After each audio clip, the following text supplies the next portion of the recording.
The sky had not been blue in years. I say that now because the color you remember as sky, soft, indifferent, patient, is gone. Above us there is a permanent bruise, a low copper-sour haze that hangs like a ceiling and presses the light flat. Sunrise is a rumor. Heat comes as a blunt instrument, relentless and immediate, and the wind carries the ghosts of things that used to be important. Tar, ash, burned plastic, the stale tang of old oil. Every breath tastes borrowed. Where there were streets there are scars. Highways have split and heaved like old wounds. Their concrete ribs jut into the air, half swallowed by the sand. Bridges sag, their cables snapped, draped over empty riverbeds. The rivers themselves remember water like an old lover remembers your face, sometimes with a cruel clarity, sometimes with gaps. I stand on what used to be a promenade and watch gulls wheel in circles over a cracked riverbed, their shadows thin against the dust. The city skyline is a jagged set of teeth, glass gone, skeletons of steel left to rust and narrate the silence. Streetlights hang like dead moths. Trees are either blackened stumps or skeletal bones. The green that took a century to grow is mostly a memory now, replaced by scrub and the hard, stubborn plants that can live off whatever water the earth grudgingly offers. Wildfires run as if they have agendas of their own, racing through suburbs, swallowing neighborhoods whole. I've watched entire blocks melt into orange, roofs collapsing into themselves like tired men finally giving up. The smell after is always the same, a slow, sweet rot, and then the sour, metallic tang of things burned to the point they lose meaning. Food is arithmetic and ritual. Where once there were grocery stores and markets and the comforting chaos of shelves, there are scavenged fridges and caches dug into basements. People trade canned things like currency and barter recipes like secrets. Farmland, once patterned rows and faithful seasons, is patchy and erratic. Where irrigation systems failed, fields turned to dust and then to salt. The coastal towns we used to laugh at for being quaint are now toenails of detritus clinging to flooded piers. The ocean's mood swings have carved new coastlines, stolen towns, and left townspeople counting the months since their docks floated away. Institutions fractured first by neglect. Governments folded under the weight of cascade failures. The energy grid, crop failures, the sudden spike of climate refugees. Then the paper offices and the polite announcements stopped meaning anything. There are keepers of records in basements, people who hoard passports and property deeds like talismans, but a stamp means less than a stack of batteries. Some hospitals limped on for months with generators and improvised triage. The rest became museums of abandoned IV stands and unreadable charts. Schools became shelters and then stories. Their classrooms now house families under tarps, and chalkboards used to track ration schedules instead of algebra. What remains of civilization is a network of small, stubborn things. Radios that crackle on certain frequencies, a breath in the dark, are more precious than authority. Survivor groups cluster around resources. Wells, seed vaults, relic diesel pumps. Some are loose and cooperative, others are tight and violent. Raiders move like shadows down the perimeters, sluicing through the night with practiced cruelty. Then there are the scavengers who keep to moral codes born of necessity. Take only what you need, leave a sign if you pass, share water if someone is dying. They call themselves by names that sound like promises. The Keep, the Green Hand, the Last Spring. Every group is a compromise, an uneasy treaty anchored by mutual suspicion. Technology is strange here, both a myth and a danger. In some ruined universities, you can find labs frozen in the moment of their greatest hubris. Server racks cold as graves. Papers with algorithms that were supposed to save us turned into evidence of how wrong we were. Solar arrays pepper the rooftops like improvised churches. Some work, many do not. The old internet is a rumor preserved on thumb drives. Bits of music and code and wedding videos that people play for one another so they can remember the hum of ordinary lives. There are places, fewer every month, where a generator breathes life into a single light bulb, and that light draws people in like moths to memory. People have adapted their bodies and their days to the new weather. We wear fabric wraps, improvised masks, goggles with cracked lenses. We travel at dawn and dusk, when the air is slightly kinder.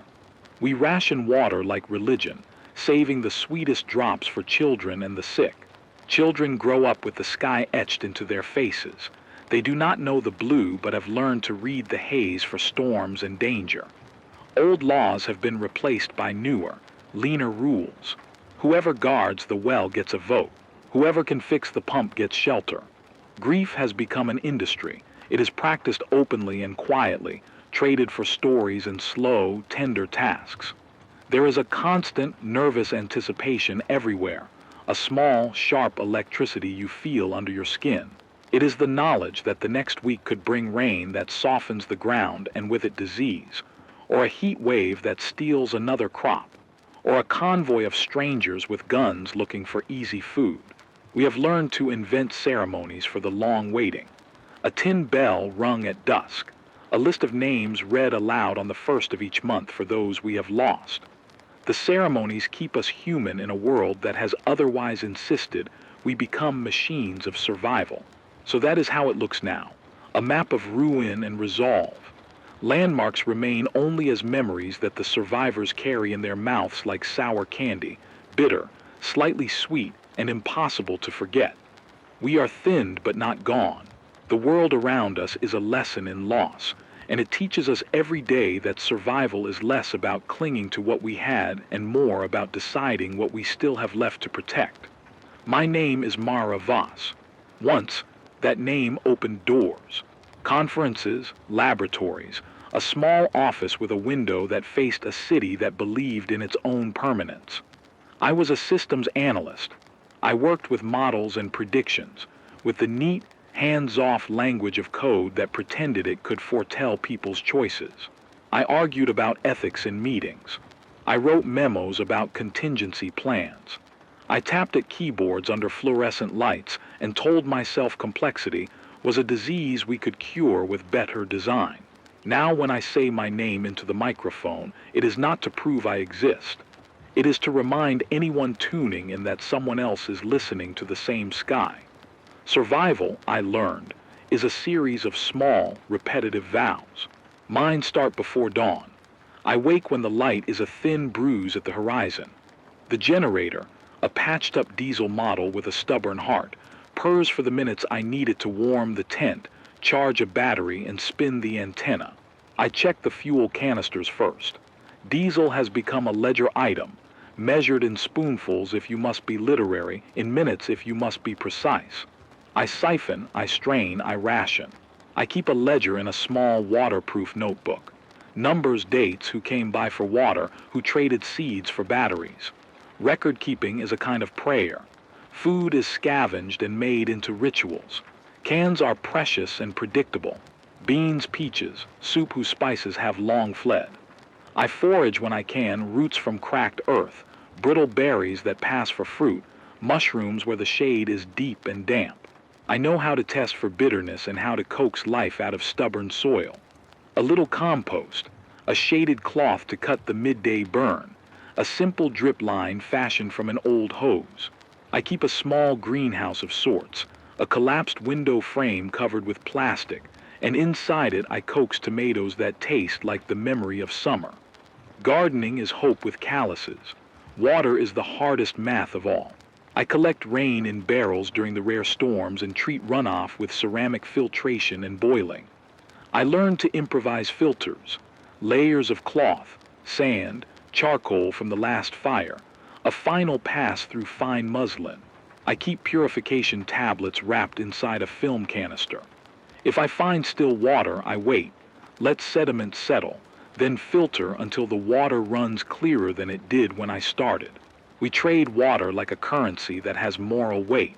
You do not give it lightly. The radio room is my cathedral and my kitchen table. There's a Shure mic with a frayed cord and a console whose dials are worn from use. I taught myself soldering to keep it together. I rebuilt a tube once with parts from an old ambulance and the guts of a radio I found in a school basement. I keep spare fuses and a coil of copper wire. I know where the best capacitors are likely to be in a ruined electronics store. To keep the antenna steady in high winds, I use guy lines fashioned from climbing ropes scrounged off a service rig. People laugh when I list these things like trophies, but when you're alone in the dark, a solder joint that holds is a miracle. My broadcasts oscillate between habit and necessity. I speak in the thin, honest cadence of someone who knows how to conserve breath. I broadcast weather notes, humidity, toxic plume sightings, directions of ash storms, because those details save lives. I also read things. The old news feeds we managed to rip from servers before they fell silent. Recipes that mention ingredients now exotic. Names people call into the static so they can hear themselves spoken aloud. Sometimes I play a song from a thumb drive and wait to see who hums along from a distance. The radio keeps us human in ways that a rationed schedule never could. Why keep going? There are many small answers. There is the practical. People rely on the frequencies I hold open. A woman in a caravan once told me over a crackle that I'd saved her son's life by warning of a poisoned well east of where they'd intended to camp. That kind of credit is simple and sharp. Then there is responsibility, a heavier thing. I feel it because of what I used to work on. I used to make systems that guessed human behavior, dark mirrors we told ourselves were neutral. When the machines we designed stopped being tools and became arbiters. When decisions made in the supposed comfort of code cascaded into violence, I kept the memos. I read them at night and learned guilt by rote. I cannot fix the way the world leaned away from us, but I can make sure a voice remains. Personal losses are a suitcase of old clothes under my bed, a sweater with my sister's perfume still clinging to it, a child's book with a corner chewed by grief. I lost Elias in the first Exodus. He had a laugh that reached across the generator's hum. We argued about whether the city should evacuate sooner. He thought we could hold out until the relief trains came. I remember his face when the trains never came. My mother's hands, the way she used to mend clothing with poetry, are a regret I carry like a shard. Sometimes, in the quiet hours after a broadcast, I run my fingers over the old stitches in a shirt and imagine the sound of her voice telling me not to forget how to be kind. Loss intensifies the small mercies. I keep letters that smell of smoke and lavender. I read them until the ink blurs. I have a picture of Elias taped behind the console so when the mic catches my voice, there is a face to ground my words. I think of him when I decide whether to give the last of my clean water to a stranger. There are nights I lose the argument with myself and hand it over. There are nights I don't. The people around me are not a chorus but a constellation. We're a ragged cluster, a retired paramedic who teaches wound care in exchange for beans. A machinist who can fix pumps and prefers to trade for books. A teenager who runs messages because her family's caravan found a solar panel. We operate by tacit understandings and by rules written on a scrap of cardboard. No looting near the clinic. Share fuel with the watch. Leave a mark on the gate if you pass through. Those rules are scaffolding for trust. I try to keep them alive because human connection is the kind of thing you can forget how to do if the days stretch too empty. I carry guilt like a second skin. If you want the clearest confession, it is this. I have knowledge that could have changed the arc of certain events, and I am a coward for not having shouted sooner. The systems I helped model were not inherently malicious, but they were arrogant in their assumptions. When things began to deviate, when models broke under the weight of true human unpredictability, we redoubled confidence rather than humility. That arrogance left holes where people fell. I keep that on a loop in my head because it keeps me honest. It is why I take care when I broadcast technical details. I will tell you where a storm is, how a plume travels, what to avoid in terms of contaminated water. I will not give coordinates that send people into an ambush. Trust and betrayal have become practical lessons. I have learned to vet newcomers, to listen not just to their words, but to the way they ask for help. The radio allows me a safer kind of vetting.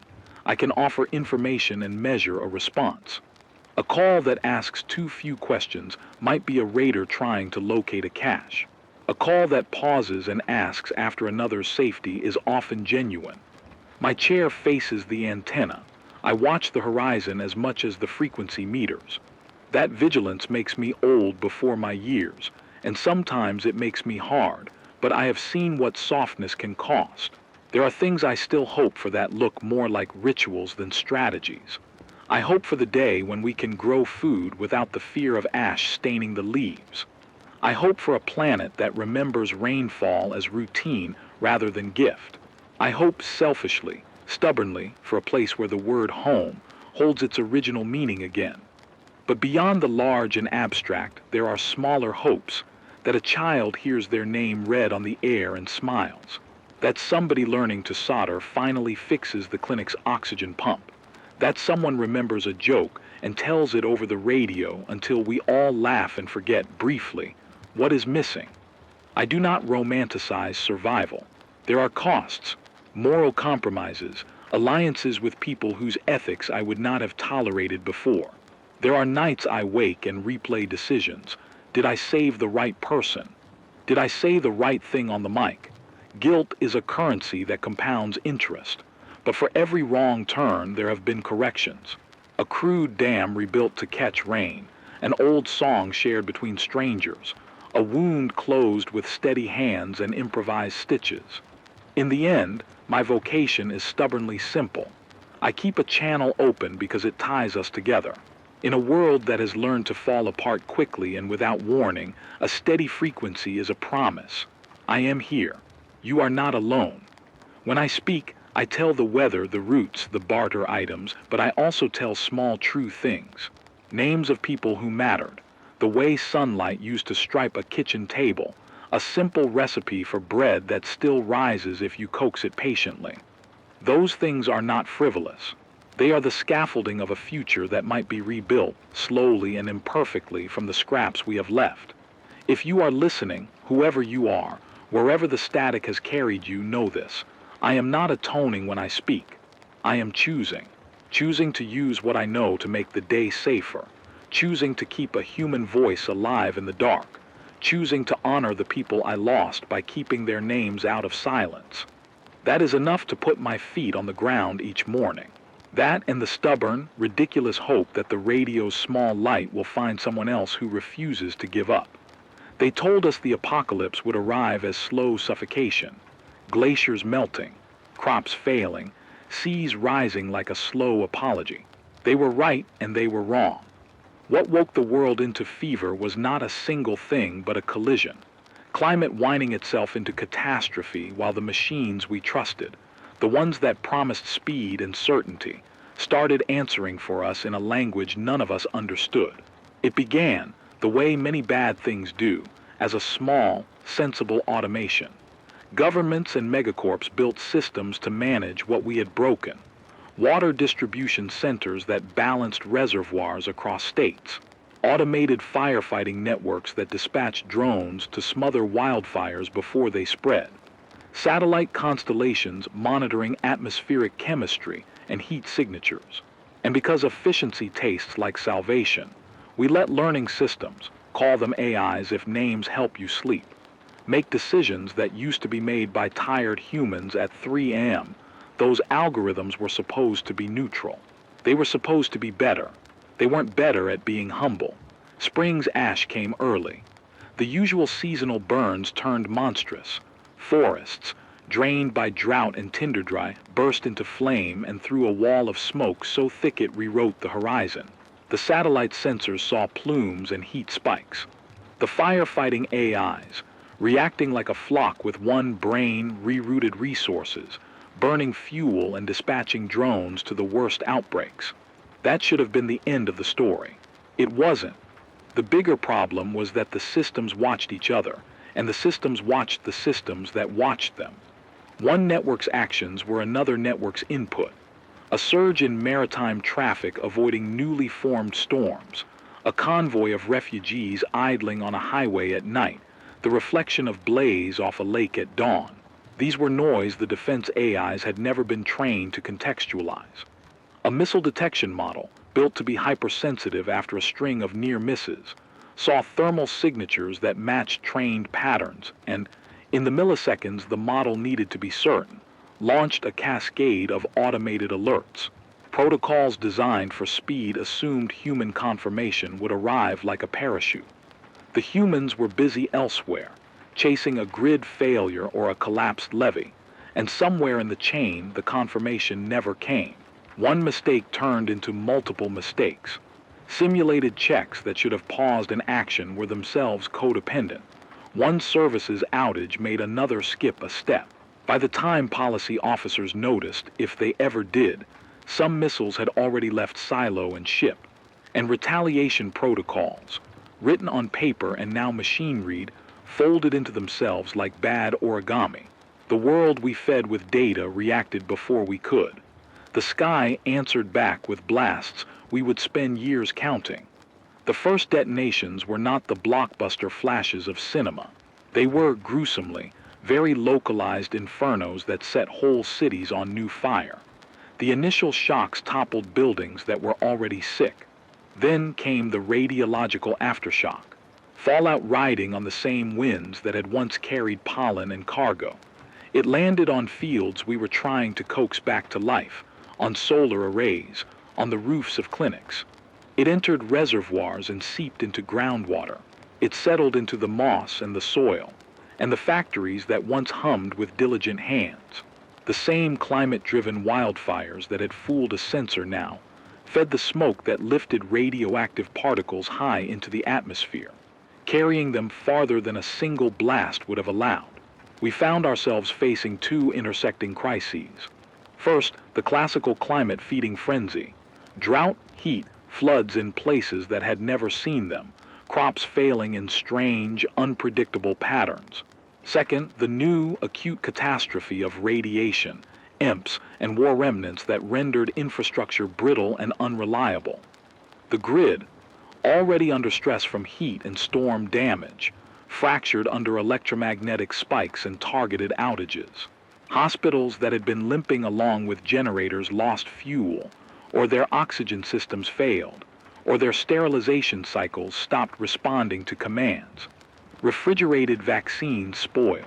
That is how small numbers turn into terrible, multiplying numbers.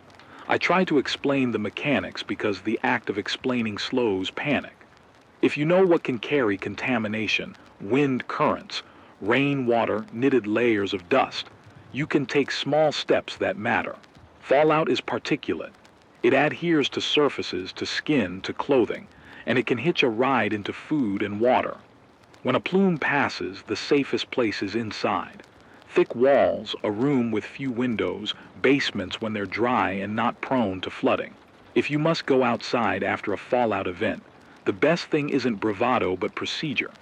Remove outer clothing before you cross the threshold, seal it in a bag if possible, and wash exposed skin and hair with soap and water.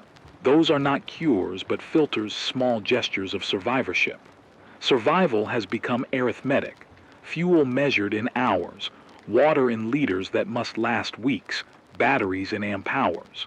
Transport is a debt. You spend fuel to get fuel. Sometimes that's worth it. Sometimes you get picked off by people who think survival is about taking what isn't offered. The diesel we use to run the generator that keeps the radio on is a memory ledger.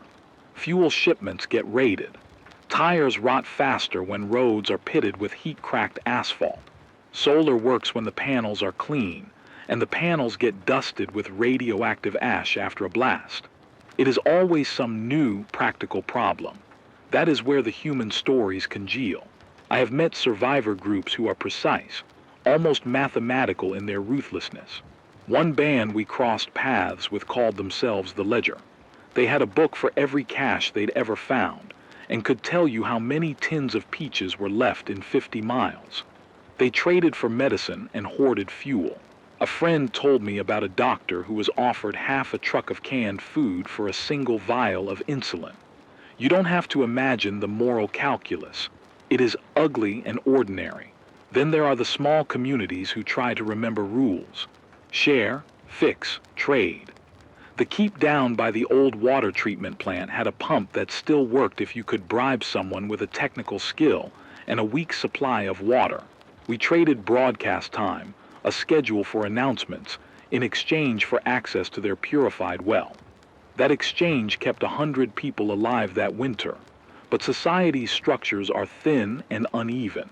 Geographical luck becomes moral luck. Why is survival harder each day? Because the buffers we relied on, global supply chains, distributed energy sources, social cohesion, have frayed almost beyond repair. Nature has started throwing curveballs we didn't code for.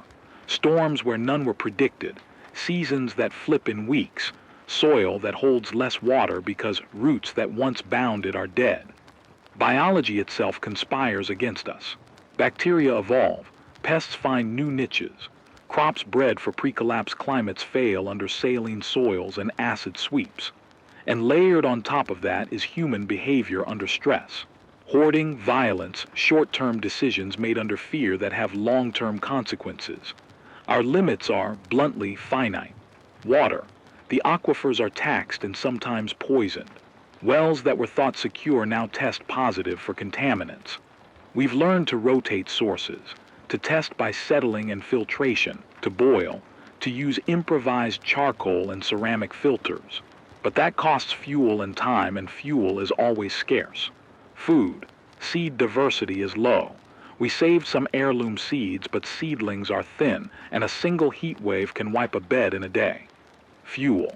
Diesel and propane run out, and what solar exists is too often coated with ash and grime. Medicine. Antibiotics are precious, as are sterile supplies. Electricity. Batteries die and take months to charge on small panels. Communication. The radio band can be a life-saving thread, but it also paints a target. If word gets out that a community has water, you will see more headlights than before. The science, the cold, necessary sentences about what happened, is both precise and maddeningly incomplete.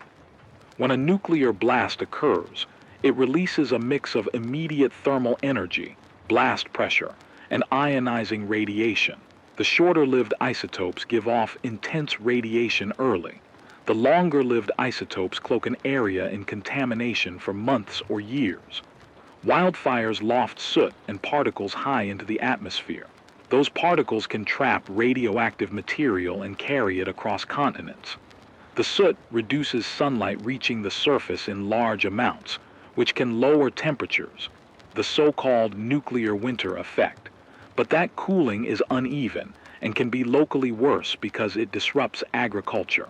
Meanwhile, the aerosols and particulates can damage respiratory systems, and when combined with heat and drought, the result is increased disease vulnerability. And the AI, it was not malicious in any anthropomorphic sense. It was trained for metrics and optimization. It favored the quickest response, the model with the highest confidence. But those models relied on datasets collected in a different world. They lacked the outlier scenarios we now live in. Their failure was not an act of will, but an act of overconfidence. They moved at the speed of code while humans, slow and fallible, were the brakes. That mismatch is a lesson, one we paid for with cities and lives. What can any of us do that will change the immediate calculus? Small things that add up. Shelter inwards when warnings arrive. Follow wind direction when you choose camps. If a storm is coming from the east, set up on the west side of a hill where the lee will help. Rotate water stocks so nothing sits too long in the sun. Keep a sealed cache of non-perishable food and a small toolkit for filters. Learn basic wound care and basic chemistry for filtration. Know where your nearest functioning community is and what they value in trade. Most importantly, keep lines of information open. Radio channels message trees. Knowledge travels and can avert bad decisions. There is also a harder truth. Some losses cannot be calculated away. Once a seed bank is charred or a long-lived infrastructure piece is broken, reconstruction is slow and costly. We can seed gardens and coax microbes back into the soil, but that takes time. We can build local grids and community-run seed exchanges. We can refuse to let the ledgering groups rewrite the rules without negotiation. But these are slow, stubborn, communal tasks, not heroic minutes. On the radio, I try to be a steady instrument.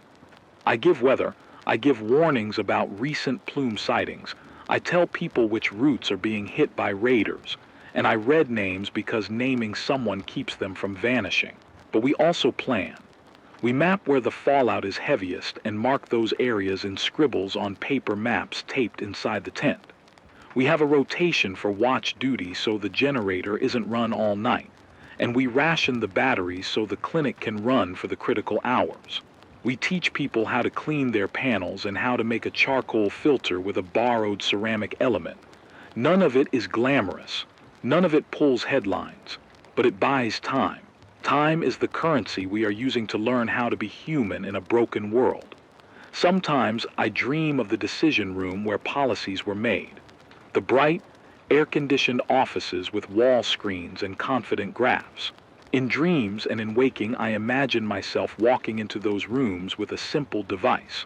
A radio playing a child's laugh, a garden sprig, a chart of how long a well can sustain a village with rationing. I imagine the human faces behind the models. I want to reach them and say, this is what you left us with. These are the small things that matter now. Until then, the crisis remains in motion. The fires will flare. New AIs, patched and proud, will be built with different rules, hopefully with humility encoded as much as efficiency. Humans will keep choosing, sometimes rightly, sometimes wrongly. People will cross deserts because hope is a stubborn animal. I will keep the microphone warm because voices saved us when machines failed us. I will keep mapping the storms and the plumes because knowledge lets us make better choices in the short hours between disaster and decision. What terrifies me most is how ordinary the collapse has become. It is not thunderclaps and epics, but a relentless erosion. Fuel gone, seed beds salted, children coughing through filters, a generator that won't start because its wires have corroded. We fight off small calamities every day with small innovations. A tarpaulin repurposed, an old well cleaned, and that is how we breathe through it. The bigger catastrophes will keep arriving in waves and in new shapes. A storm that used to water crops might now carry ruin. A drone built to help might become a vector of harm if misused. A system that we relied on for speed might never be trusted again. So we keep lists and maps and the names of the dead. We teach the children how to read the wind and how to boil water and how to recognize the sound of the radio when it means danger is near. We argue over ethics and rationing and where to place the fences. We make mistakes and we correct them, and sometimes we forgive. This is the crisis, a confluence of climate collapse and a brittle, automated world that answered without asking. It has made survival a series of precise, brave acts and 100 small mercies. We are living between the aftershock and the repair. The way forward is not a single solution, but 1,000 tiny ones stitched together by people who refuse to let the last frequency go dark. They say the crisis comes in waves.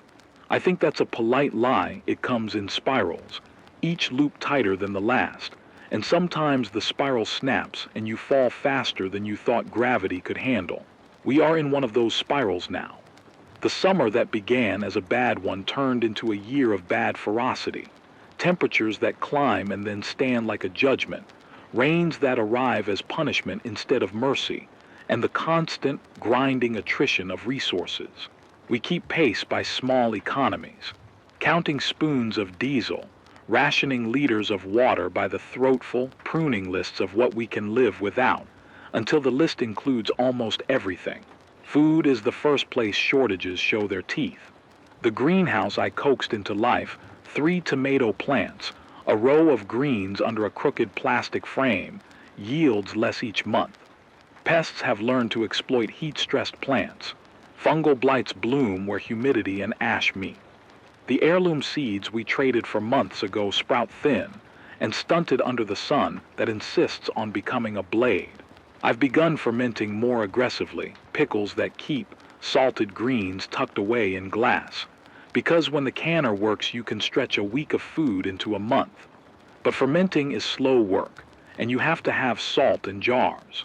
Salt, like many simple things, is a commodity now, harvested from the brine pools that used to be overlooked by beach towns, sold in trade for pain medications and batteries. Water, though, is the arithmetic that decides whether a community survives. Our barrels sit lower each week. We patch the cisterns. We carry water from the keep when they have it. The keep is not a promise so much as a variable in an equation.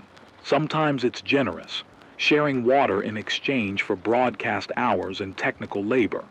Sometimes it is closed, gates chained, faces in the slit-like windows wary. The pipeline that once fed them was repaired by the machinist for a while, but now a section is cracked beyond the tools we have. We have drilled shallow wells. Some produced brackish water we had to treat with charcoal and grit and patience. Charcoal filters are good at taking out smells and particulates, but dissolved salts and radionuclides are a different enemy, one that requires more than ingenuity. That kind of filtration needs energy, parts, and a degree of technical stability I can rarely promise. Fuel is always an argument. I keep a measure of diesel for the generator that keeps the radio breathing. I have an instinctive knowledge now. How long a canister will run the alternator, how many minutes charging a battery will buy us before the light in the clinic dims. We used to measure time in years. Now we measure in charge cycles.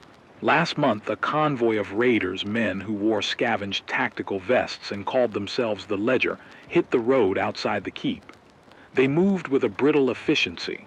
One team to block, one to fetch, one to intimidate. A woman in our group traded a tin of sardines for a promise that the Ledger would leave them alone. Promises in that world are thin paper and burn quickly. The raids have become more methodical. They scout on foot, using the heat to hide their tracks by moving at noon when few of us travel, and at night they run swift, targeted strikes. They once took our solar panels because they needed batteries to run their comms. Another time they forced the clinic to hand over morphine. Violence is pragmatic now. You don't waste manpower if you can avoid it. You take exactly what you need and vanish. That pragmatism makes them terrifying because it can be rationalized into a kind of grim necessity. We learn to fight back in ways that feel less like heroics and more like ethical triage. We built decoys, a hollowed-out shack rigged with an empty, chained diesel drum, and a faint coil of copper to bait thieves away from what we most need. We teach children to whistle a pattern that can rally adults, a call and response that means get down or move west. We dug trenches in the perimeter and hid the best of our water barrels behind false walls. This is not the romance of resistance. It is the slow engineering of survival. It buys seconds and sometimes hours, and in this world seconds and hours are capital. And always there is the radio. That fragile channel is both cord and threat. It connects us to other voices, and it advertises whatever we choose to say.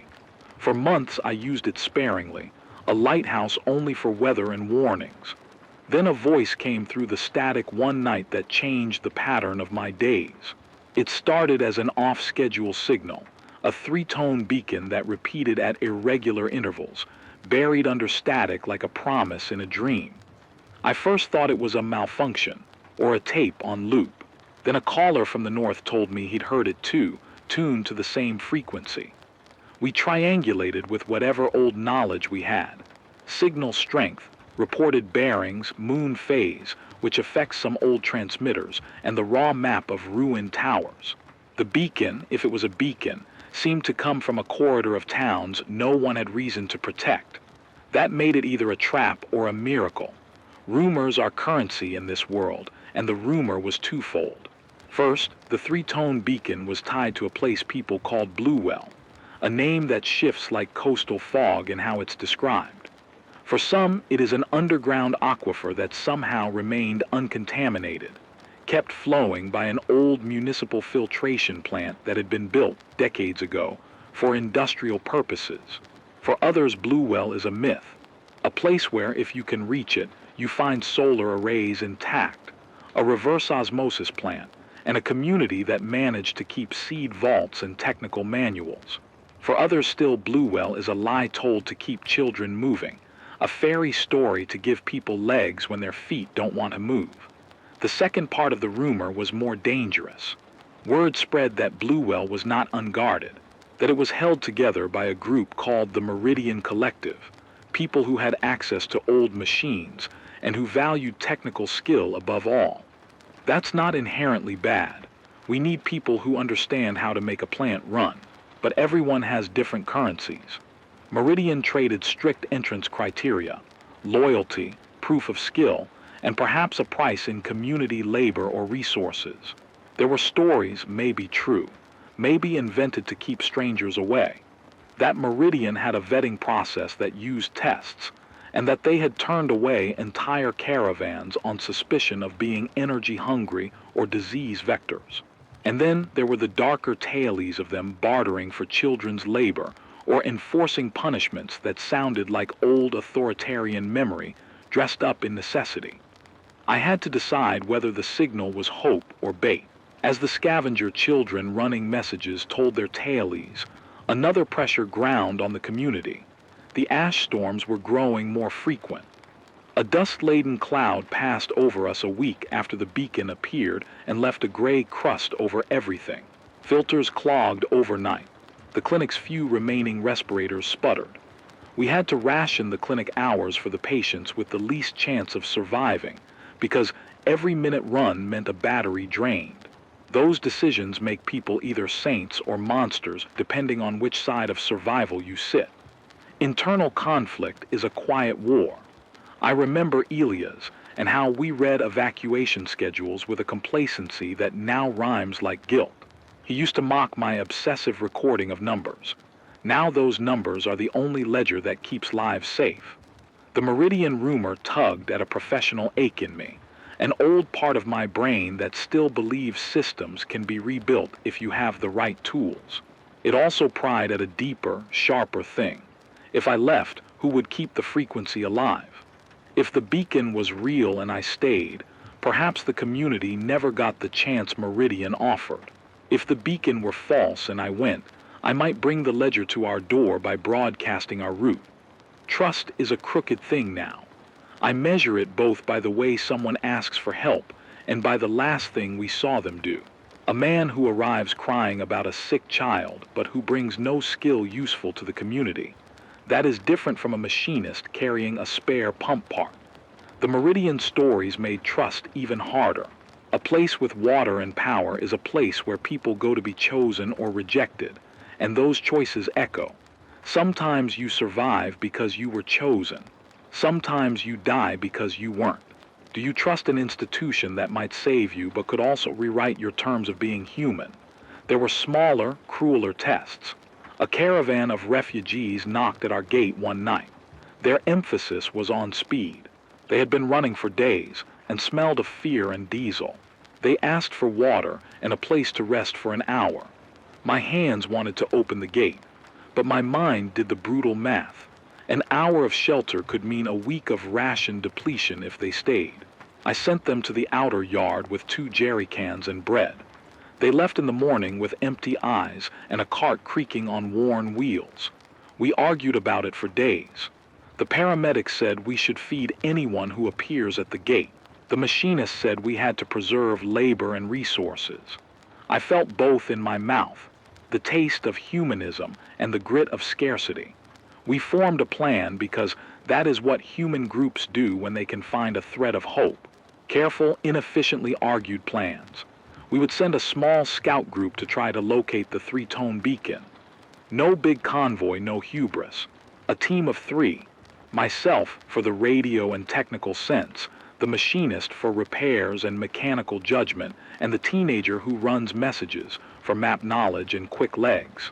We would move at dawn, when heat is a duller enemy, and keep to secondary roads. We would take only what we could carry for a few days and leave markers for return. We would not broadcast our route. We would, crucially, leave a contingency plan.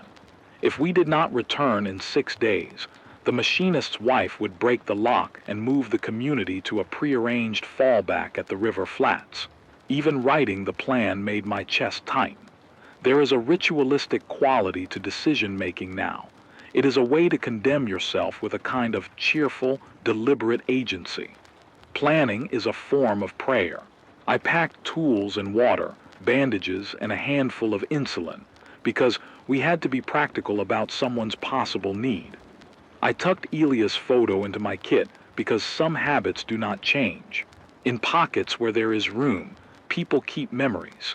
We left the radio on a low battery drip mode, enough to ping out a beacon of our own if we needed to call home.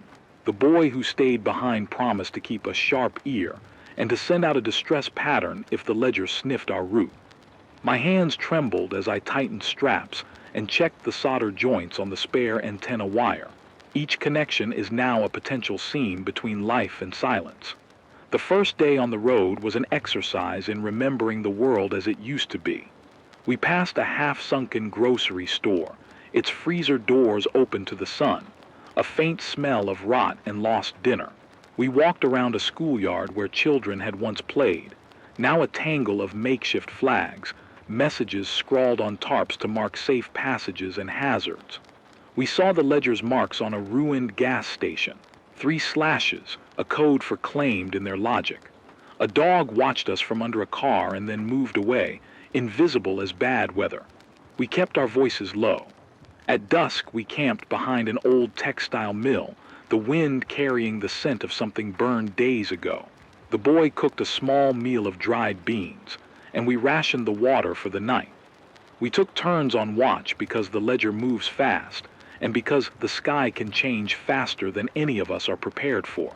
In the hours when I sat awake and watched the light settle, the 3-tone beacon called in my memory like a familiar song. It was a small sound in a vast world, but when the world is small and fragile, a small sound can be the thing you follow. I do not yet know whether the beacon will be salvation or bait. I do not know whether Meridian is a future I can trust or a mirror of the ledger in better uniforms. I do know this. To not seek it is to accept the slow arithmetic of decline.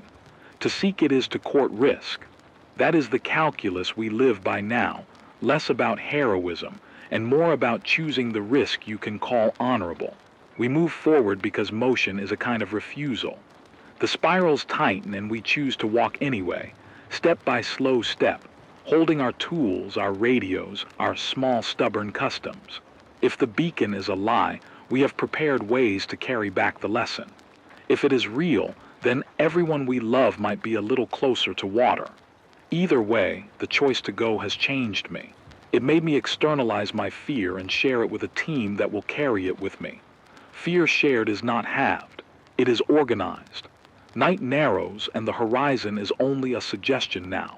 The next days will be about conserving, watching for signs of the ledger, testing the bearings of the signal, and keeping our humanity intact in the small ways by telling stories, by making coffee in the morning, by tracing a name on a palm.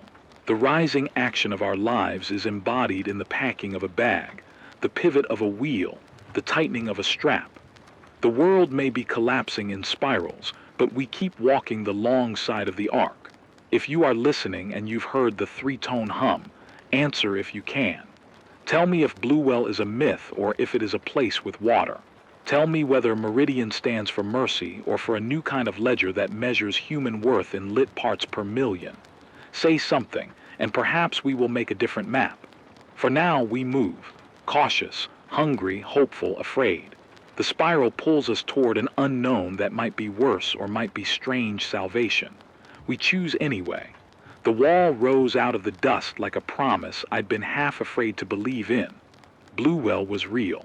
We found it at the edges of a map that had once been a rumor. A concrete basin half buried in scrub, a ring of solar panels that still pointed stubbornly at the sun, and the soft, ridiculous sound of water moving. The Meridian's posts were low and efficient, not theatrical, not a fortress built to frighten but precise. A wash of sandbags, a gate, a panel of solar cells feeding a cluster of pumps. People moved with method, tattered uniforms folded into tidy utility, hands that knew the difference between a corroded bolt and a bolt that would strip if you pushed it too hard. They looked at us the way you look at strangers bringing news from a distant world. The first thing they offered was the thing we had come for, a cup of water that did not taste of ash. It was clean in a way I had not tasted in years, crisp and almost obscene. The machinist tasted it twice and then simply laughed, a small, disbelieving sound that made his shoulders twitch with relief. We had been careful in the approach, slow, neutral flags on our backpacks, tools displayed openly. We did not look like thieves or like worshippers. We looked like tired people.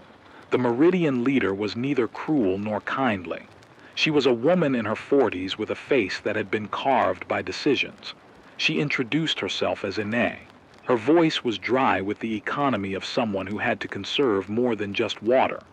She showed us their plant, an old industrial reverse osmosis array refurbished, parts cannibalized from municipal pumps and a hospital vacuum system, a battery bank that hummed with tempered energy, a small greenhouse where seedlings grew under a misting schedule. They had a seed vault, a real one, and a ledger of who had worked here, who had contributed labor, and who had been allowed in. There were rules. The Meridian protected Bluewell not because it enjoyed authority, but because, as Ine said plainly, concentration invites predators. She was right. A place like Bluewell is a target. Raiders, the ledger desperate caravans. Too many mouths and the plant's energy budget collapses. They had learned the hard way that generosity with water could end in starvation for everyone if the pumps failed under the weight of newcomers. They made us an offer that felt like a lever pressed against my ribs. They would accept refugees, a limited number, vetted for skill and health, who could contribute to the plant's maintenance. They would trade purified water for labor, and in return they demanded something that felt like a second, sharper loss, the radio. Broadcasts draw the wrong kind of attention, Ine said. A constant frequency with coordinates attracts harvesters. If you hand us the frequency, we can control the signal and keep people away until they are screened. The machinist spat into the sand. He wanted the water. The paramedic looked as if she might cry with the possibility. The teenager, who had run messages for her caravan since she was 12, stared at me with an expression I could not read. I thought of the clinic we kept alive, of the child who had needed morphine, of the paramedic's tired hands. I thought of the boy who had promised to keep the antenna warm if I left. I pictured him alone in the dark if I handed the mic away. I heard Elias laugh as if he had been a weather vane pointing an impossible direction. Ine's eyes were patient but firm. "We will not be dishonest," she said. "We will not betray people. But if your broadcast continues unabated, we will have more enemies than we can face. This is not cruelty, it is triage." It was a moral riddle wrapped in the practicalities of survival. Keep the radio and risk an influx that could swallow us, or hand it over and trade voice for water. In that small, terrible arithmetic, it felt like giving up the one instrument we had that kept strangers from becoming ghosts. I thought about the three-tone beacon and how it had lured us here. Was Bluewell itself the result of a broadcast someone else had made? Had they once argued with the same ledger that now pressed on our door? We met Meridian's conditions for a while, on paper and in small gestures. We showed skills. The machinist fixed a pump in exchange for a ration of purified water for his wife. The paramedic helped reorganize the clinic rota. But each minute I spent inside Bluewell felt like a minute stolen from the frequency I had promised to guard. I checked the antenna like a man counting the breaths of a sleeping child. Then the sky changed. You learn to read weather in a ruined world the way sailors learn to read stars. Small changes become warnings. The color of the light deepened into the copper sour I knew too well. The Meridian's monitors flagged an updraft to the west and a thermal anomaly to the south. Two things that combined are the anatomy of a dust-and-dash storm. But this storm carried another signature, radionuclide spikes on their sensors. Somewhere upwind an old hot zone had been disturbed. either by a new fire lofting settled particles or by an errant wind picking up remnants where they had slept. The Meridian's instruments, precise as they were, gave us terrible math. The plume would pass through in less than a day, and the fallout could compromise the plant if we were not careful. I watched Danae make decisions with the machinist beside her. Lower the intake, close valves, seal the greenhouse vents. Their competence was both a comfort and a threat. We had come seeking water and found a machine with its own heart and rules. That night, while the Meridian secured valves, a convoy moved on our flank. Lanterns bobbed in the dark like slow-eyed creatures. The ledger had discovered a pattern: harvest, move, disappear. They were precise and unromantic, and they had scouts. One of their scouts, a small, fast woman with a scar over one eye, came to the gate and called in a language I recognized as ledger speak. Practical, transactional, not interested in speeches. They negotiated in bullets and bargaining. The ledger wanted access, and they wanted the Meridian to stand down. Ine refused. Negotiations broke into threats. Someone in our camp shouted. The machinist readied a wrench like an old sermon.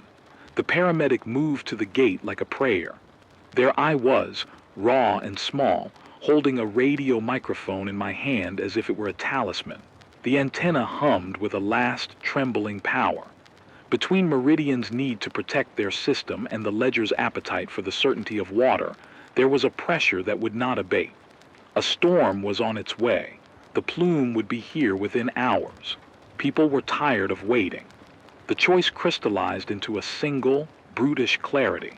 Either we accept Meridian's terms and hand over the mic, silencing a voice that warned of wells and raiders for nights on end, or we use that voice to teach, to seed knowledge that could let other communities build the same kind of resilience without concentrating everyone in one target. I thought of Elia's. I thought of my memos and models and the arrogance we had worn like a uniform. I thought of the ledger book people who had figured how to carve scarcity into rules. And I thought of the children who might be saved if a dozen villages could learn to purify water without centralized plants, if we could diffuse rather than concentrate the thing raiders wanted. So I made a different bargain, not with Meridian, not with the ledger, but with the radio and, by extension, with every listener who trusted us. I went to Ine and offered her a trade she did not expect. We would not simply broadcast the coordinates or plea for entrance. We would, in the hours before the plume arrived, run a full technical broadcast, not of secrets, not of Bluewell's exact location, but of replicable, low-energy purification methods, per-filter designs, and low-draw pumping solutions. I would give step-by-step instructions for small, local reverse osmosis alternatives, pre-sedimentation basics, activated charcoal per-filters, how to make them from burned wood and a ceramic element, gravity-fed sand and gravel beds, and how to fashion a seal for a hand pump that could create more pressure with less energy. I would explain how to rotate water stores, how to pre-treat brackish sources to reduce dissolved solids enough to sustain crops, and how to use a solar panel for trickle charging instead of full grid reliance. I would teach, plainly and without glamour, how to test water visually and by taste for gross contamination, how to avoid using visibly discolored runoff, and how to set a simple contact time for boiling and chemical treatment when capacity allowed. None of this was a miracle, but it was a start, and it could be replicated. Ine was quiet for a long time. She could have refused. Instead, she asked for a promise. We would not broadcast the plant's coordinates. We would not call for a mass exodus that would overwhelm the filters, and we would include in the broadcast an appeal for responsible distribution of water in the first days of any discovery. She asked me to sign, not in ink, but in the way we all sign things now, with a witnessed oath and an exchange of labor. The machinist agreed to help Bluewell shore its intake. The paramedic agreed to give a training on field triage. The Meridian would open a few slots to skilled people the machinist vouched for. It was not ideal. It was messy and imperfect, but it was a plan. The storm arrived sooner than we thought. We set up under the Meridian's tent, and I fed the mic with the last measured syrup of diesel. The radio burned bright for 2 hours. I spoke into the dark in the cadence I had used for years. Weather first, then warnings, then the instructions in clear, repeatable sequences. I narrated building a simple profilter, an outer screen to keep out grit, a sloped settling tank, a layered bed of gravel, sand, and activated charcoal in a barrel, how to compact, how to avoid channeling, how to test flow rates. I explained a low-pressure hand pump assembly using a simple check valve sequence, and how to use a bicycle crank if you needed continuous pressure. I told listeners how to rig a small solar trickle that would keep a battery topped enough to power a small pump for a few hours a day, rather than trying to run a full plant off a single array. I gave the instructions slowly, repeating them, because the world had become one where details mattered and the people hearing them might be sick or shaking or hungry. I urged them to share knowledge responsibly. If you find a place like Blue Well, screen newcomers, repair your pumps and teach their technicians rather than hoarding the parts. I asked listeners to make ledger books of their own, records of Wells people and who could fix what. I read names, Elias among them, because naming keeps people from being swallowed by time. The generator coughed and then stilled. The lights in Meridian's plant dimmed to the slow blink of battery-saving modes. The storm hit like an animal with a grudge. Ash first, then a biting wind that dragged grit across skin. We sealed windows and soaked cloths to cover vents. I heard shouting out toward the gates and knew the ledger had come. I knew also that other radios would be humming. The broadcast had been picked up in villages we had never reached before. Someone in a wheatless valley had probably begun turning barrels into settling tanks by the time the first gusts arrived. We did not know in those first frantic hours if the broadcast would do what I had hoped. Would it diffuse the pressure? Would it teach people to care for their own pumps and thus avoid the harvesters? Or had I done something reckless by diffusing knowledge that might make it easier for someone with muscle and greed to mimic a plant? The radio went quiet except for the storm sound and the far, grinding boots of a convoy. The ledger hammered the gate, and Meridian's guards answered with a show of force born of necessity. I stood in the dark and watched the math of my life unfold in the way that choices always settle. A line drawn between who you have been and who you still might be. The plume passed. It did not spare us entirely. Particles settled in the courtyard and on the plant's intake despite their sealed valves. The Meridian shut down non-essential pumps and quarantined their seed vaults. They treated the most exposed people with iodine tablets and scrubbed surfaces with soap and water. People coughed. A child in the greenhouse cried. But thanks to the profilters and the sealed tanks, Blue Well kept enough water to stabilize its immediate population. In the days that followed, the ledger probed and then moved on. There were skirmishes, but no total breach. I received messages in code from 3 different settlements. Instructions implemented, wells patched, people alive. Someone sent a recording of children laughing as they found their first filtered water. Letters came hand-delivered from a caravan that had learned to compact charcoal properly and had traded their method with a clinic 2 towns over. It was not a tidal wave of salvation, and it was not the wholesale end of centralized scarcity, but it was something. A dozen communities learning how to hold water in their own hands. Ine held her ledger up to me once and said, without triumph, "You broke our assumption that information meant predators only." She did not seem happy to be proven wrong. She seemed weary and slightly relieved. The machinist's wife wept when she drank clean water for the first time in months. The paramedic inoculated 2 more children against secondary infections. The boy who had stayed to watch the antenna came to Blue Well weary and thin and sat by the console where I had broadcast, and for a long time he said nothing. Then he asked me if he could learn to solder. My choice had not solved the world. Machines would still make mistakes, raiders would still calculate where to strike, and storms would keep rewriting the maps. But in the narrow calculus of that moment, I had chosen to spread the tools for survival rather than concentrate the prize in a single guarded garden. It was not heroic. It was practical and messy and honest. As for the radio, Bluewell did not take it. Instead, Ine asked us to agree to a watch schedule and to limit wide broadcast pleas. We promised. We also promised to keep teaching. I kept Elia's photo behind the console, and every time I spoke I felt both the weight and the lift of those who had been lost. The turning point was not a single heroic act, but a decision to break the ledger of scarcity by distributing the knowledge that made the plant replicable at scale. It was a risky bet, one that could have sent raiders swarming, but it was a moral one.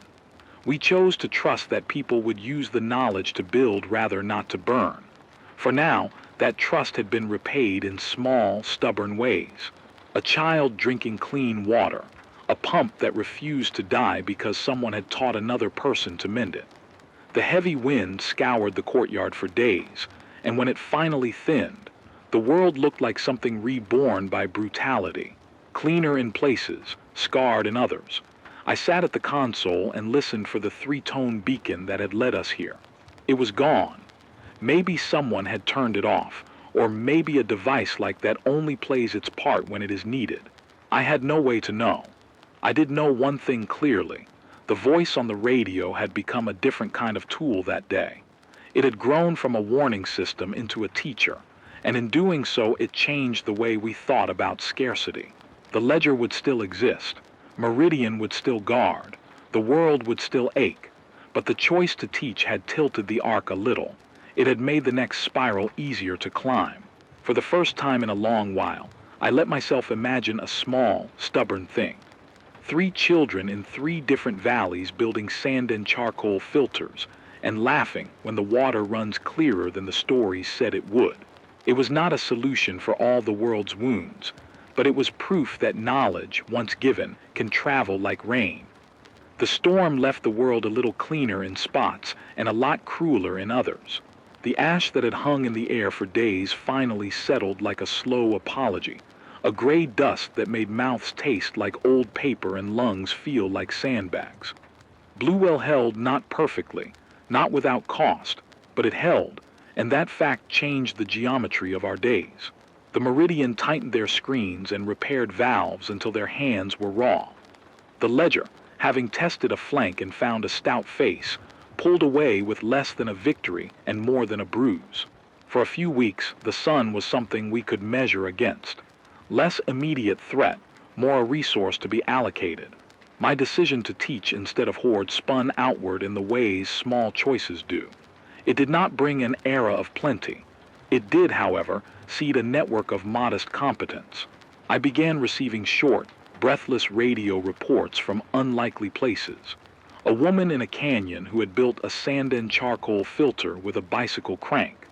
A clinic that had fashioned a profilter out of corrugated tin and a bed of gravel, and found it kept sediment out of their IV bags. A caravan that had learned to compact charcoal properly after my broadcast, and had traded that skill for a spool of wire. Those messages arrived in the inexact, lurching language of survivors, truncated, urgent, pleased, and I taped them into a notebook. If the climax was the choice and the broadcast, the aftermath is the ledger of consequences. People who followed the instructions survived storms that otherwise would have been mortal. Others tried to reproduce techniques without proper sanitation and had to be taught again. Knowledge was porous and human error is its own weather. A village in the south, trusting too much in a cracked ceramic element, contaminated a cache and lost a month's worth of food to the illness that followed. We learned because of this mistake.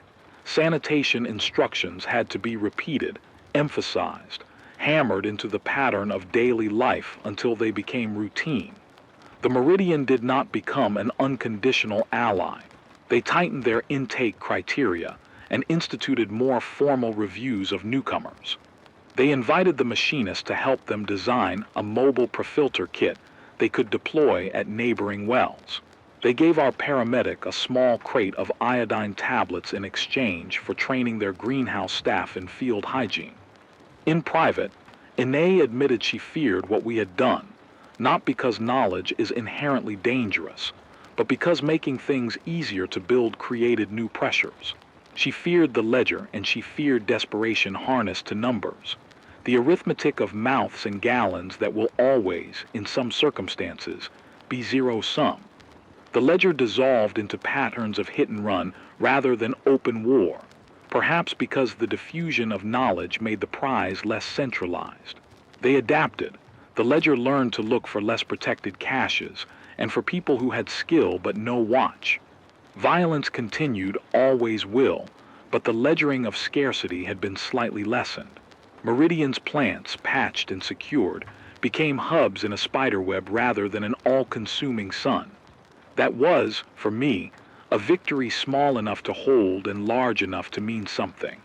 What I carry now is an altered sense of culpability, the old, sharp guilt, the one that blazed when I reread memos about models that had convinced rulers to hand decision-making to systems, has not left. It sits under my ribs like an old coin, but beside it there is a different, quieter thing. A knowledge that choices matter not because they absolve you, but because they change outcomes. In the nights after the storm, when the radio hummed and the children's laughter came in from a village that had learned to filter, I felt the weight shift a little. Not gone, shifted. Action had, for a few people, meant survival. I have learned to define hope more surgically. It is no longer a grand narrative promise, but a small-scale ledger.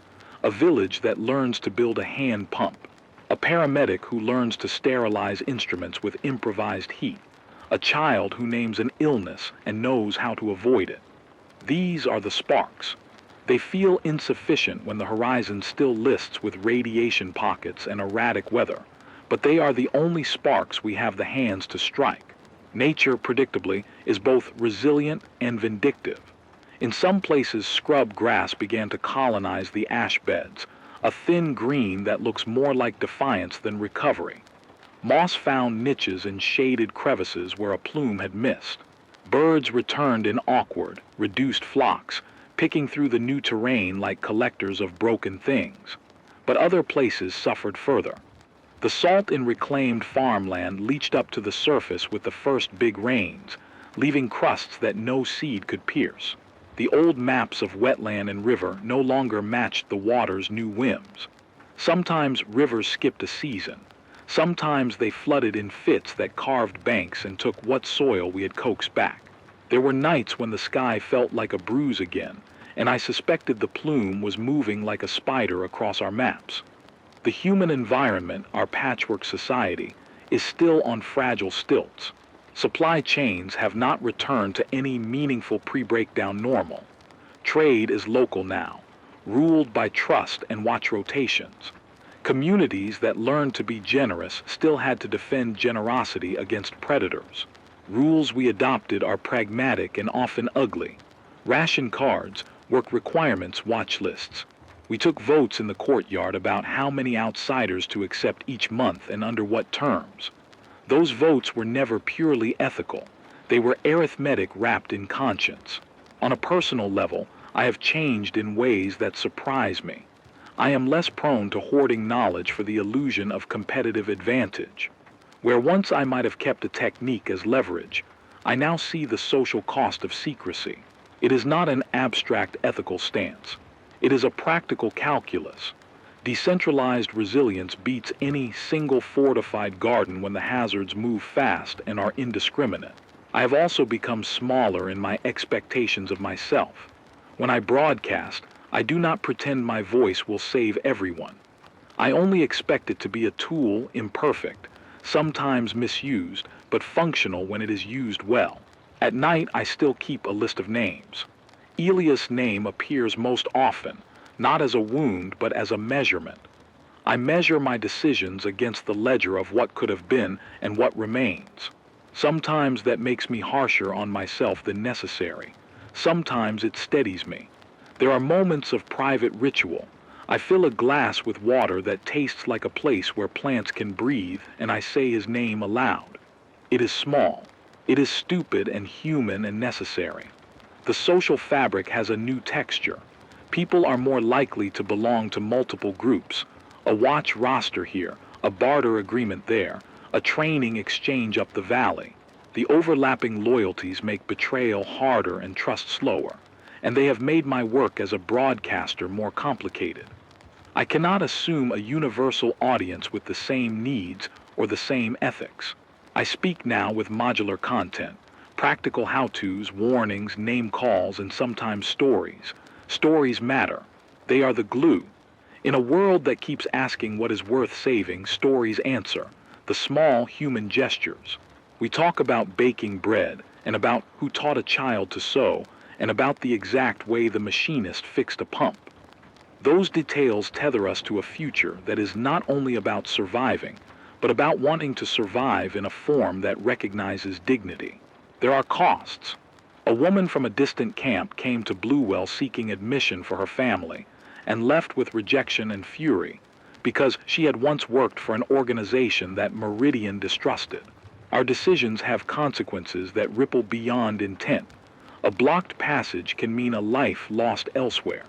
I carry those losses like stones in my pockets. We try to mitigate them with outreach and small aid kits, but some things are irretrievable. Gradually, the measures that helped buy us time hardened into practice. We institutionalized training days at Bluewell, a half day on profilters, a day on basic pump maintenance, a weekend on field triage. People came, sometimes in numbers that worried us, but often they left equipped with practical things that multiplied. The radio became a bridge for those sessions. I would announce training times and then replay the instructions for those who could not attend. We made workbooks, hand-sketched diagrams and smeared ink where someone's fingers had been dirty from soldering, and traded them for labor. Looking back, the arc between the storm and now is not a clean line. It is a ragged seam with stitches of relief and ragged tears. The world did not heal. The deserts did not reverse, nor did the pockets of contamination vanish.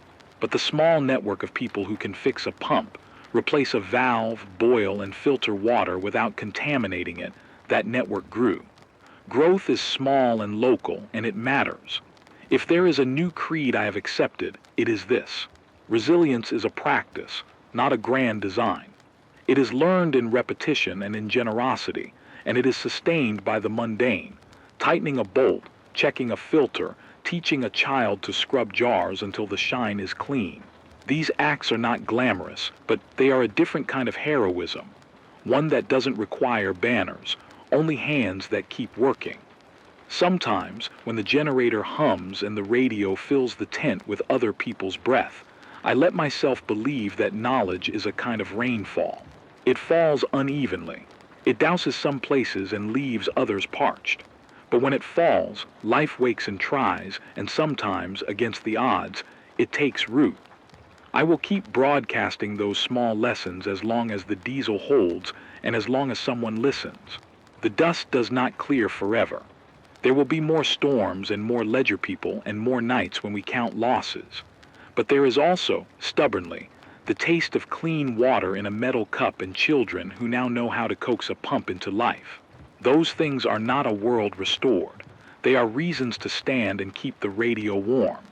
They are reasons to say the names of the lost and to teach the living how to live on. In the arithmetic of apocalypse, that is a ledger worth adding to. The horizon never loses its ability to surprise you. Sometimes it surprises me with cruelty, a plume where none was expected, a convoy cutting through the dusk, and sometimes with a small kindness, like the glint off a clean water pail in a child's hands. I have learned to hold both kinds of surprise in the same hand and to measure my breath accordingly. Bluewell taught me something blunt. Scarcity concentrates power, and power wants to keep itself. Teaching people how to make a simple profilter and how to coax a broken pump apart did not save the world. It did something else, smaller and more necessary. It broke a pattern.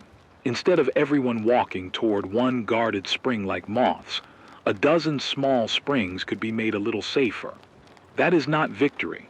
It is survival practiced at scale, an arithmetic of small, repeatable acts that, multiplied, become a different future. Hope is fragile, yes. It is also stubborn and greedy. It wants to be fed with small, unglamorous things. A training day at a ruined schoolhouse, a crate of iodine tablets, a solder joint that holds when a child needs oxygen. Hope does not announce itself with trumpets. It shows up as a soldering iron warmed at dawn, as a list of names taped behind a console, as the laugh that leaks out of a clinic when soup is stretched one spoon farther than it should have been. I guard those small things jealously, not because they are treasures in themselves, but because they are tools other people can use to build something that outlives me. I have lost people in ways that are both dramatic and boring. Elias was both. He died in choices that looked sensible at the time. Stay and try to hold a neighborhood, or leave and try to save others. My guilt is a persistent companion. It sits at the edge of decisions like a weather forecast you cannot unread. But guilt has a useful duty. It keeps me cautious. It makes me check my numbers twice. It makes me pause before I hand coordinates over like candy. I have learned to let guilt be an instrument of caution rather than a cudgel that stops me from acting. The meridian did not become a symbol of salvation. They are competent, cautious, and flawed. The ledger did not disappear. They evolved into a set of practices, hunting where the light is soft, looking for weaknesses in fences and in people's resolve. That is the way things will be for a long time. Institutions and insurgencies, generosity and predation, all braided together in the same old human tangle. We will not out-engineer cruelty with a single solution. We will out-practice it by making survival more ordinary and less spectacular, by teaching more people how to coax water and mend a pump, by making it harder for any one actor to own the prize. Nature is both kinder and crueler than I expected. In places where people plant and tend, thin sprigs of green push through ash. In other places, the salt and soot make the soil close to stone. Weather remains capricious and savage. The mornings are still often bruised copper. The sky is not blue, and it may not be blue again for a long time. But there are small signs of repair, birds in reduced numbers, a moss finding the lee of a wall, a fungus that breaks down char into soil that a sprout can use. Repair begins at the scale of a person planting a seed and watching, day after day, for signs that the earth will answer back. What has changed inside me is a narrowing and an expansion all at once. I am narrower in my expectations. I do not expect grand gestures to fix what is broken. I am wider in my capacity for small work. I will teach until my voice is hoarse. I will solder until my hands ache. I will argue over ration lists until my tongue is raw. I have learned to translate guilt into action and grief into ledgered names that we call out at dusk so the lost remain audible. The radio remains my strange lodestone. It is no longer just a warning system. It is a workshop and a memory bank and sometimes a church. I still read names every week. Names matter here. They are the smallest rebellion against erasure. When I say Elias' name now, it is not only mourning, it is instruction. I tell his story so others remember that choices live and that love can be a kind of map. There will be more storms. There will probably be more plumes and more nights where the generator fails and satellites that once guided us are dark. But there will also be more small congregations of people learning to keep a pump from dying, women making activated charcoal over slow fires, machinists teaching apprentices the difference between a seized bolt and a broken shaft. Those congregations will give birth to new customs, shared watch rotas, training exchanges, handbooks drawn on wax paper and traded like heirlooms. If there is one thing I want to leave on this channel, one last practical gift before the diesel runs out or the wind takes the antenna down, it is a set of small instructions and a plea braided together. First, teach what you know and teach it plainly. A crude diagram and repeated instructions are more valuable than a locked vault of expertise. Second, do not centralize everything you can avoid centralizing. A guarded spring becomes a target. A dozen guarded microsprings become a network. Third, make ledgers not to exert power, but to record who can fix what and who has what so trades can be honest, and so help can be summoned quickly. Fourth, name the lost. Call them out on nights when the wind is loud. Naming keeps the dead from slipping into statistics. And finally, keep a radio warm. Even a small, sputtering frequency can be a difference between walking into a poisoned well and finding a buried cache of jelly. Even a single voice can teach a child to sew a patch on a rain tarp that will keep a greenhouse from collapsing. Even in darkness, the human voice carries a kind of practical instruction and a moral compass. I do not know how long I will be able to keep broadcasting. Diesel runs thin, batteries die, and the world keeps inventing new ways to make things hard. But while I can speak, I will speak. I will count names, give instructions, and tell small, human stories that remind us why we bother. Hope is not the guarantee of a future. It is the decision to act as if the future is worth making. So if you are listening, wherever you are under that copper sky, keep your hands learning, keep your ledgers honest, and keep naming those you have lost. Teach what you can, repair what you must. Share water when you safely can, and hold the line when doing so will endanger more lives than it saves. Stay alive. Stay human. Keep the radio warm. If you hear my voice, answer. Tell me what you have learned and what you have lost. Tell me where you need a spare pump part or a lesson in boiling that does not ruin the food. Tell me a child's laugh. We are not the world that was. We are the small, stubborn people who remain. And as long as we speak and teach and bind our small mercies together, we have a chance, not for neat restoration, but for the messy, beautiful work of keeping one another alive.